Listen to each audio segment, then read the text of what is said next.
Bendiciones con todos. Tema 136. Las verdades de la palabra de Dios. Hoy, la señal de la resurrección de Jesús, parte 2. Y utilizamos Mateo capítulo 12, versículo del 38 al 42, que dice lo siguiente. Entonces respondieron algunos de los fariseos y escribas, diciendo: Maestro, deseamos ver señal de ti. Él respondió y les dijo: Generación mala y adúltera demanda señal, pero la señal no le será dada sino la señal del profeta Jonás. Porque como estuvo Jonás en el vientre del gran pez 3 días y 3 noches, así estará el Hijo del Hombre en el corazón de la tierra 3 días y 3 noches. Los hombres de Nínive se sentarán en el juicio contra esta generación y la condenarán, porque ellos se arrepintieron a la predicación de Jonás. He aquí más que Jonás en este lugar. La reina del sur se levantará en el juicio de esta generación y la condenará, porque ella vino de los confines de la tierra para oír la sabiduría de Salomón, y aquí más que Salomón en este lugar. La señal de su resurrección. Jesús se negó a realizar alguna señal para satisfacer los deseos egoístas e hipócritas de los fariseos y los escribas, pero les dijo que la única señal que les daría sería la señal del profeta Jonás. Jonás capítulo 1 versículo 17 dice lo siguiente: Pero Jehová tenía preparado un gran pez para que tragase a Jonás, y estuvo Jonás en el vientre del pez 3 días y 3 noches. Pero ¿en qué consiste la señal del profeta Jonás? El mismo Jesús nos los dice. Dice: porque como estuvo Jonás en el vientre del gran pez por 3 días y 3 noches, así el Hijo del Hombre estará en el corazón de la tierra 3 días y 3 noches. La señal que Jesús afirmó realizar fue la señal de su resurrección. Así como Jonás estuvo en el vientre del gran pez 3 días y 3 noches, así Jesús iba a morir y descendería 3 días y 3 noches al centro de la tierra, pero al tercer día resucitaría. La resurrección es la prueba más contundente acerca del carácter salvador y divino de Jesús, que es el hecho de que su tumba está vacía porque venció a la muerte. Muchos líderes militares, religiosos y políticos se han levantado a lo largo de la historia ganando muchos seguidores. Muchas religiones y maneras de pensar existen hoy debido a estos, pero ninguno de ellos puede igualarse a Jesús, porque ninguno de ellos pudo vencer la muerte. Solamente Jesús fue capaz de vencer la muerte y al imperio del diablo, algo que nadie ha podido hacer, y por esta razón hoy puede ofrecernos el regalo de la vida eterna a todos los que en él creemos, algo que nadie más lo puede. Juan 11:25 dice así: Le dijo Jesús: Yo soy la resurrección y la vida. El que cree en mí, aunque esté muerto, vivirá. Por otro lado, este pasaje presenta un conflicto para algunos eruditos bíblicos.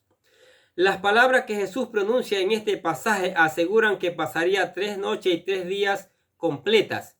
Pero si leemos el texto bíblico en los evangelios, vemos que Jesucristo murió el viernes al final del día. Lucas capítulo 23, versículo 50 al 54 dice así: Había un varón llamado José de Arimatea, ciudad de Judea, el cual era miembro del concilio, varón bueno y justo, que también esperaba el reino de Dios, y no había consentido en el acuerdo ni en los hechos de ellos. Fue a Pilato y le pidió el cuerpo de Jesús, y quitándolo, lo envolvió en una sábana y lo puso en el sepulcro abierto en una peña, en el cual aún no se había puesto a nadie. Era día de la preparación y estaba para comenzar el día de reposo, o sea, viernes. Pasó muerto el día y la noche del sábado y resucitó la mañana del domingo. Escuche Lucas capítulo 24, versículo 1 y 3. El primer día de la semana, muy de mañana, vinieron al sepulcro trayendo las especies aromáticas que habían preparado, y algunas otras mujeres con ellas, y hallaron removida la piedra del sepulcro, y entrado, no hallaron el cuerpo del Señor Jesús. Algunos han tratado de explicar esta aparente contradicción afirmando que Jesús murió el jueves, pero esto es poco probable. Otros tratan de explicar esta aparente contradicción considerando el texto paralelo que se encuentra en Lucas. Lucas 11:30 dice, porque así como Jonás fue dada señal a los ninivitas, también le será el Hijo del Hombre a esta generación. En este caso, Jonás fue una señal a los ninivitas en el sentido de que había estado en el vientre del pez y había sido preservado con vida para que los advirtiera del juicio que venía. Y de igual forma, la muerte y la resurrección de Jesucristo había representado una señal contundente a todo el mundo de su superioridad divina y único Redentor. Ahora bien, por el hecho de que Lucas no incluye el detalle de los 3 días y las 3 noches mencionadas por Jesús en algunos sugieren que realmente él nunca dijo tales palabras, sino Mateo las escribió poniéndolas en boca del Señor para darles realce a la narración.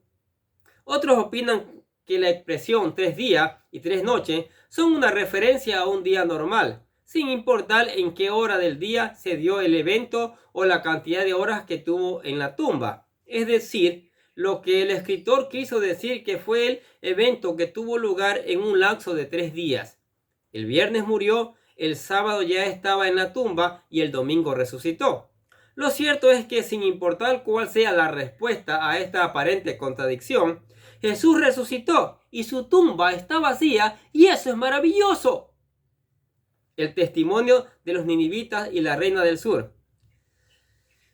Dice Mateo 12 del 41 al 42, los hombres de Nínive se levantarán en el juicio contra esta generación y la condenarán, pero ellos se arrepintieron a la predicación de Jonás, y aquí más que Jonás en este lugar.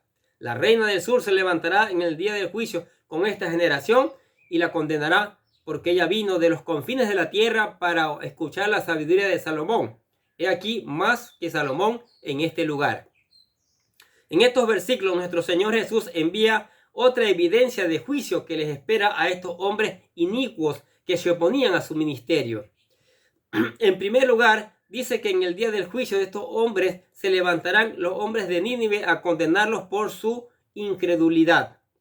La crítica de Jesús les hacía a estos hombres era por su terrible dureza de corazón ante el mensaje del evangelio.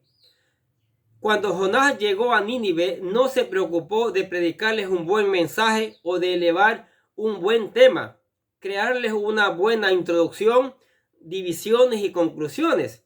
Ni siquiera estaba interesado en que sus oyentes se salvaran. Sus palabras eran cortas y anunciaban solo juicio. Escuche Jonás capítulo 3, versículo 4. Y comenzó Jonás a entrar por la ciudad camino de un día y predicaba diciendo, de aquí a 40 días Nínive será destruida.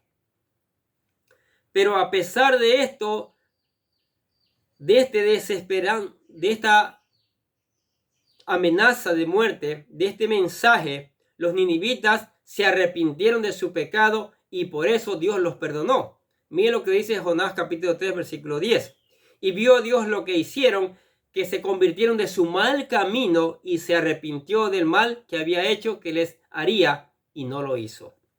En contraste, allí estaba uno superior a Jonás, el cual no solo les predicaba de una manera excepcional, sino que realizaba grandes señales y milagros a favor de los necesitados, y ni con todo eso se convirtieron, y por eso los ninivitas se levantarán en el día de juicio para acusar a esa generación perversa.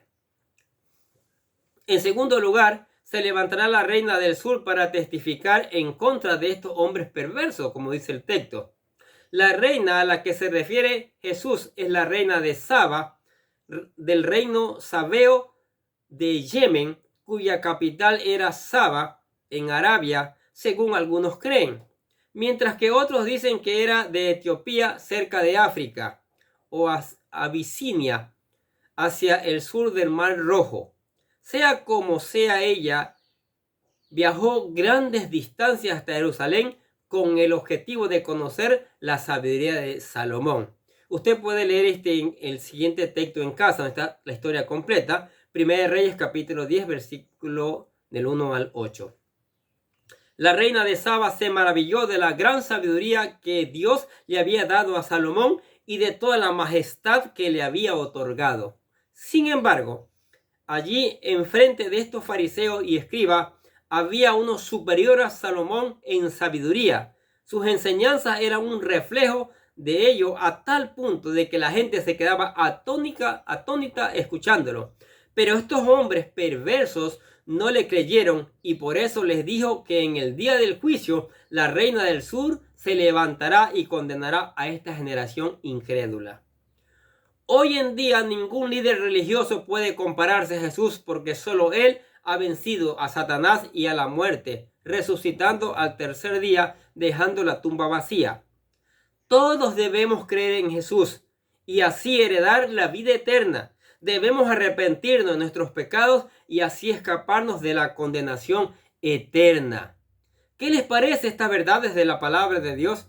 La gente pidiendo señal por un lado y por otro lado. Y el Señor dice, hay demasiadas señales en la palabra de Dios. Hay demasiados milagros, demasiadas sanidades, demasiadas liberaciones. Hay cantidad, desde Génesis hasta Apocalipsis, señales del poder del Señor Jesucristo, de que el Señor Jesucristo es Dios. Hay que buscarlo a Él. Hay que arrepentirse de todos los pecados y seguirle a Él para mañana poder tener la vida eterna. Amén. Padre, te damos gracias por tu palabra, Señor. Te pedimos que la hagas germinar en cada uno de los oyentes. Que tu Espíritu Santo mueva a las personas a escuchar esta palabra, Señor. Ten ánimo de escuchar y de ponerla en práctica también en nuestras vidas, en sus vidas, Padre. Bendice, Señor, a cada persona que escuche esta palabra. También te alabamos y te damos gracias por tu amor, por tu misericordia, por tantas bendiciones que nos das cada día, Señor. Cada día. Eso es maravilloso, Señor. Por eso también esas son obras que evidencian de que tú eres el único Dios verdadero. Los bendecimos también a ustedes que escuchan la palabra de Dios. Sigamos escuchando. Ahora los pueden encontrar todos los videos ahí en un canal de YouTube. Todos los de Mateo. Puede encontrar y puede volverlos a escuchar. Animar a otras personas que escuchen también la palabra de Dios. Sigamos escuchando. Sigamos aprendiendo. Amén. Dios les bendiga y tengan un día lleno de bendiciones.